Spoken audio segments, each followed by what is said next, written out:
जय हिंद, नमस्कार साथियों, आप सभी का स्वागत है एक बार फिर से शिक्षा विभाग की एक और बड़ी जानकारी में। साथियों, बताने की ट्रांसफ़र पर खबर, इस तारीख से स्कूल होगा आवंटन। साथियों, एसएस सिद्धार्थ को मिला मुंहतोड़ जवाब। एसएस शिक्षकों को सैल्यूट है, एसीएसआई टेंशन में। साथियों, 10 अप्रैल 2025 की बड़ी खबर आज के इस वीडियो में चर्चा करने वाले हैं। उससे पहले चैनल पर नए सब्सक्राइब जरूर करिएगा। शिक्षा विभाग से जो कुछ भी जानकारी साथियों मिलती है वो सबसे पहले आपको इस चैनल के माध्यम से सटीक और ऑफिशियल जानकारी दी जाएगी। आइए बढ़ते हैं। जो कहीं ना कहीं एसएस सिद्धार्थ को मुंहतोड़ जवाब मिला है वो यहाँ पे आप देखिएगा। कहीं ना कहीं एक पत्र जारी किया गया था एसएस सिद्धार्थ जी के द्वारा। इसमें कहा गया था कि प्रखंड शिक्षा पदाधिकारी महोदय, प्राणपुर प्रखंड कटिहार। साथियों, विषय इसमें है स्पष्टीकरण के संबंध में, और ऐसे में अब इसमें देखिएगा क्या कहा गया है शिक्षक के द्वारा और एस सिद्धार्थ के द्वारा। इन्होंने कहा है, उपरोक्त विषय पर संशोधित पत्र में अनुपालन के सादर अंकित करना है कि मैं प्रतिदिन पैराफतियों नियमित रूप से निर्धारित समय पर विद्यालय से उपस्थित हो रहा हूं, परंतु नेटवर्क वर्किंग समस्याओं के कारण पैराफतियों समय पर ऑनलाइन उपस्थिति दर्ज नहीं हो पाया है, जिसमें मेरा कोई पैराफतियों दोष नहीं है। निर्धारित समय पर विद्यालय पहुंच जाने वाले साक्ष्य स्वरूप विद्यालय उपस्थिति पर्ची में बनाए गए भौतिक उपस्थिति का छाया प्रति आवेदन की संलग्न है। यानी कि शिक्षक उपस्थिति को लेकर बवाल मचा हुआ है। एसएस सिद्धार्थ जी कह रहे हैं कि आप नहीं पहुंचे विद्यालय में, लेकिन शिक्षक ने यहाँ पे संतुष्टि दी है कि मैं प्रतिदिन विद्यालय में निर्धारित समय पर उपस्थित हो रहा हूँ, उसका साक्ष्य शिक्षक के पास है। ऐसे में इन्होंने शिक्षक ने कहा है कि भवदीय को ज्ञात हो कि ऑनलाइन उपस्थिति में नेटवर्क बफरिंग की एकमात्र समस्या ही नहीं, अगर संपूर्ण डेटा खंगाला जाए तो सूक्ष्म अवलोकन किया जाए तो और अनेकों कारण इसके तकनीकी समस्याओं में आवश्यक अवगत होंगे। पैराफती उन्होंने कहा है कि बड़ी तिथि को नहीं, अनेकों शिक्षक साथ ऐसा हो रहा है और संभवतः भविष्य में भी होता रहेगा जब तक नेटवर्क बफरिंग की तकनीकी समस्याओं का डाटा कंपनी द्वारा दूरदर्शन नहीं किया जाता, ये शिक्षक ने कहा है। साथियों, आगे देखिएगा, कहा है कि यह भी हो सकता है कि मेरा मोबाइल आउटडेटेड होने के कारण बफरिंग करता हो, तो इस समस्या को मात्र एक समाधान अटेंडेंस मोबाइल का ही हो सकता है।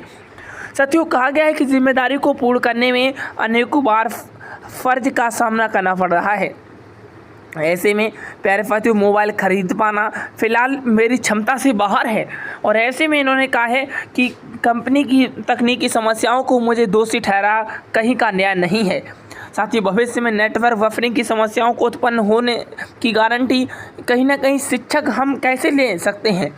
साथियों, ये कहीं ना कहीं इन्होंने कहा है। आगे कहा है कि लगभग शाम 5 बजे तक प्राप्त हुआ, जो किसी व्हाट्सएप ग्रुप में आया हुआ था जिसे ग्रुप में मैं नहीं हूँ। ये यहाँ पे इन्होंने कहा है शिक्षक द्वारा, जो एसएस सिद्धार्थ जी के द्वारा कहा गया था।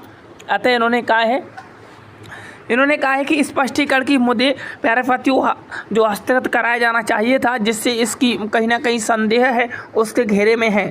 क्योंकि मैं विभाग का एक निष्ठायन कार्य अनुसंधान कर्मी हूं और इसे पैराफतियों सम्मान व्हाट्सएप में स्पष्टीकरण अनुपालन का समर्पित करता हूं। अतः वर्णित के आलोक में नेटवर्क दात कंपनी तकनीकी समस्याओं अथवा अपडेट मोबाइल के लिए मुझे दोषी नहीं मानते हुए मुक्त करने की कृपा की जाए।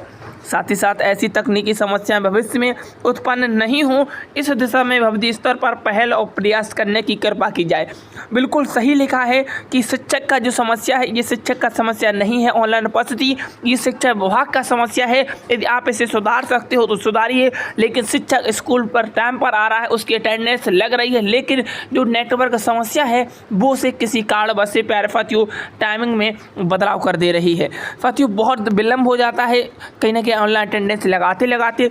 अब हम बात करते हैं ट्रांसफ़र की तैयारियों को लेकर जो अपडेट आई है। देखिएगा साथियों, बता दें कि ट्रांसफ़र की तैयारी पुरुषों की 4 और महिलाओं की 2 सूची बनेगी। शिक्षा विभाग ने अंतर जिला स्थानांतरण के बाद शिक्षकों की ट्रांसफ़र की प्रक्रिया को लेकर योजनाएं तैयार कर ली हैं। पुरुष शिक्षकों की 4 सूची बनेगी। 150 किलोमीटर से अधिक दूरी वाली कार्यरत विषय शिक्षक, सभी विषय शिक्षक, पुरुष शिक्षक, और तीसरी जो यहाँ पे कहीं ना कहीं सूची बनेगी बीपीएससी चयनित 150 किलोमीटर से अधिक दूरी पर शिक्षक, और चौथी सूची बनेगी कि जो बीपीएससी से चयनित पुरुष शिक्षक हैं। वहीं अगर बात करें महिला शिक्षिकाओं की 2 सूची तैयार की जाएंगी। जिनमें पहली सूची विशिष्ट और नियमित महिला शिक्षक की होगी और दूसरी प्यारे फतेह सूची बीपीएससी टीआरई 1 टीआरई 2 की महिला शिक्षकों की होगी। विभाग के अनुसार पुरुष हेड मास्टर का पोस्टिंग टीआरई 3 की नियुक्ति के बाद ही संभव हो पाएगा। आइए आगे देखते हैं। सक्षमता परीक्षा पास लेकर महिलाओं को लेकर बड़ा अपडेट सामने आया है। डॉक्टर एस सिद्धार्थ ने कहा कि दूरी के आधार पर सक्षमता पास एवं बिहार लोक सेवा आयोग की अनुशंसा पर नियुक्ति महिला शिक्षिकाओं के बाद पुरुष शिक्षकों का ऐच्छिक तबादला होगा। डॉक्टर एस सिद्धार्थ का कहना है कि ऐच्छिक स्थानांतरण के लिए 1,90,000 शिक्षकों द्वारा आवेदन दिए गए थे। उनकी समीक्षा के बाद आवेदनों को अलग अलग कोट में बांटे गए हैं। 7 कोट के आवेदन बांटे गए हैं। इसके आधार पर रुग्णता, दिव्यांगता और पार्श्व स्थिति शिक्षक पद पत्नी अलग अलग जिलों में पोस्टिंग दूर शामिल है। 7 कोट में से 6 कोट के शिक्षकों का इच्छित जिला आवंटन किया जा चुका है। और आगे यह कहा गया है कि डॉक्टर एस सिद्धार्थ मुताबिक जिन 6 कोट के शिक्षकों का विकल्प के आधार पर जिला आवंटन किया गया है, उन कोट के सिर्फ 650 शिक्षक बच गए हैं। ये ऐसे शिक्षक हैं जिनका सर्विस रिकॉर्ड ही नहीं है। ऐसे शिक्षकों से सर्विस रिकॉर्ड देने के लिए कहा गया है। अपर मुख्य सचिव ने कहा कि तबादले में जिला एवं और स्कूल को संतुलन का ख्याल रखा जाएगा। अगर रिक्ति होगी तो इच्छुक पंचायत में प्यारे फतियों एडजस्ट किया जाएगा।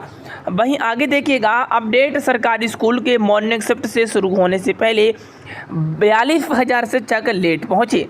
इसमें एस सिद्धार्थ और शिक्षकों ने अपना दर्द दिखाया। फतेह सरकारी स्कूलों में मॉर्निंग शिफ्ट में शुरू होने से पहले 42,000 शिक्षक उपस्थित नहीं हुए। मुजफ्फरपुर में 86%, दरभंगा में सबसे कम 78% हाजिरी हुई। साथियों बता दें कि गर्मी को देखते हुए राज्य के सरकारी स्कूलों को सोमवार से मॉर्निंग शिफ्ट शुरू कर दिया गया था। स्कूल संचालन सुबह 6:30 बजे से दोपहर प्यारे फतियों 12:30 बजे तक किया गया है और इसमें शिक्षकों की 7 बजे उपस्थिति दर्ज करानी है। जबकि पहले ही दिन मुजफ्फरपुर समेत राज्य की विभिन्न जिलों में करीब 10% शिक्षक सुबह 7 बजे के बाद उपस्थिति दर्ज करा रहे हैं। कुल 5,39,340 शिक्षकों में से 4 लाख शिक्षकों ने ही उपस्थिति दर्ज की पाई है। आगे साथियों आगे बात करें कि नियोजित शिक्षकों को कालबद्ध प्रोन्नति का लाभ मिलेगा। देखिएगा कि प्रारंभिक शिक्षक संघ के प्रमंडल प्रभावी लेखन अल्लाह निषाद ने कहा कि कालबद्ध प्रोन्नति को अब लाभ मिलने वाला है। फिर राज्य से पत्र निर्गत होने पर स्नातक, प्रधानाध्यापक और स्नातकोत्तर एवं रूप से लाभ मिलना तय हो जाएगा। उन्होंने बताया कि मुजफ्फरपुर में परिवर्तनकारी प्रारंभिक शिक्षक संघ वर्तमान में 3 तरह का पत्र विभाग से निकलाया जाएगा। साथियों जिस तरीके से शिक्षा विभाग में यहाँ पे बातें कहीं आप यहाँ पे देखिएगा और अपडेट इस पत्र में यह कहा गया है कि शिक्षक ने स्पष्ट किया है कि मैं उपस्थिति बिल्कुल सही समय पर लगाया हूं और ऐसे में जो मोबाइल फ़ोन है वो प्यारे साथियों बड़ी ही तकनीकी समस्या बनी हुई है और इस मोबाइल फ़ोन की तकनीकी समस्या के कारण शिक्षक अपने ऑनलाइन अटेंडेंस से चूक रहे हैं और ऐसे में इस पर कोई ना कोई शिक्षा विभाग से जल्द कदम उठाए और ऐसे में इस समस्या को जल्द से जल्द दूर करे। क्योंकि प्यारे साथियों यदि ऑनलाइन उपस्थिति लगानी है तो शिक्षकों को टैबलेट वितरण की जाए या मोबाइल फ़ोन उन्हें दिया जाना चाहिए जिससे शिक्षक को किसी भी तरह की ऑनलाइन अटेंडेंस पे कोई भी परेशानी ना आ सके। और शिक्षकों ने ये भी इसमें यह कहा गया है, देखिएगा मैं आपको बताना चाहूँगा, शिक्षकों ने कहा है कि नेटवर्क बफरिंग तकनीकी समस्या उत्पन्न हो रही है, इसमें शिक्षक की कोई भी गारंटी नहीं है और मुझे दोषी कहीं नहीं ठहराया जाए ये कहीं का न्याय नहीं होगा। ये इस शिक्षक की बात है जो एस सिद्धार्थ जी के लिए कहीं थी। साथियों इसको लेकर आपकी क्या राय है आप जरूर बताइएगा। मैं मिलता हूं नेक्स्ट वीडियो में। आज के लिए इतना ही। All the best, thank you, जय हिंद।